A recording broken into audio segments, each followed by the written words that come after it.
Je ne suis pas là pour défendre ma personne, mais les droits d'un peuple qui n'a jamais plié sous une terrible répression. Le raid du 17 juin n'a été qu'une tentative de démanteler la résistance de ce peuple.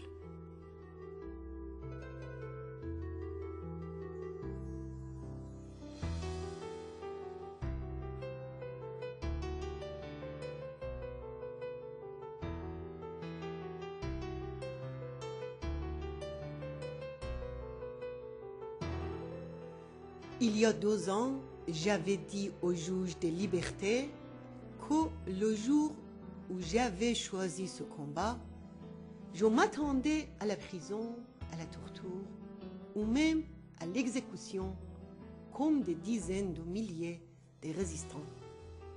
Mais je n'aurais jamais pensé qu'un jour, je serais emprisonné en France pour ces raisons.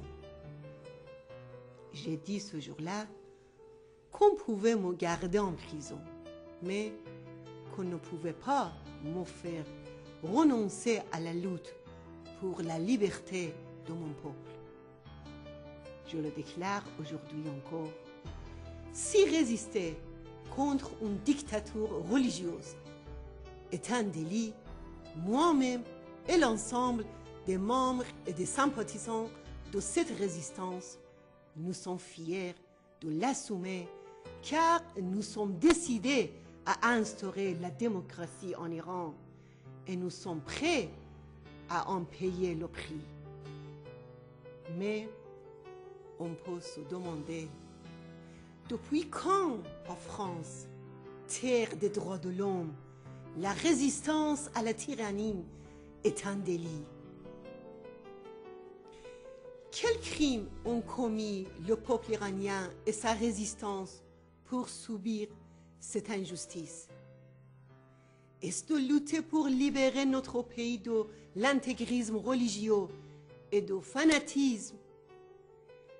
Est-ce parce que nous voulons instaurer la démocratie, la séparation de la religion et de l'État, la tolérance et l'amitié entre les peuples?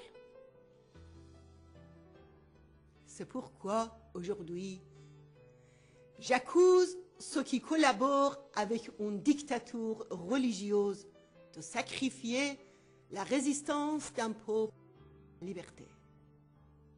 J'accuse ceux qui sont complaisants avec les mollahs et qui les encouragent à exécuter, à torturer et à réprimer.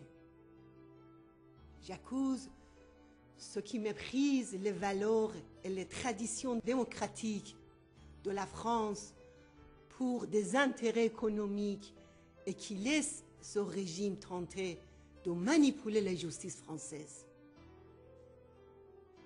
C'est ce que pense la résistance iranienne, mais c'est aussi la voix de la conscience du peuple français. Cette voix que j'ai souvent entendue dans beaucoup d'entretiens avec des personnalités françaises. Très souvent, elles m'ont fait savoir qu'elles ne partageaient pas l'attitude du gouvernement français dans ce domaine, qu'elles en avaient honte. C'est pourquoi je verrai toujours la France à travers ses vraies valeurs, la liberté, la démocratie et les droits de l'homme. Ces valeurs qui se manifestent dans ses citoyens. Je n'oublierai jamais qu'au moment où nous étions victimes des calomnies les plus injustes, les habitants d'Auvers et de Val d'Oise se sont levés pour nous défendre et les consciences éprises de liberté les ont rejoints.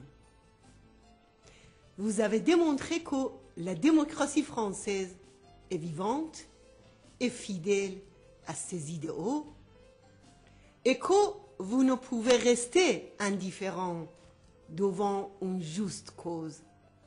ni devant une injustice. La vérité est en marche et rien ne l'arrêtera. Je vous remercie.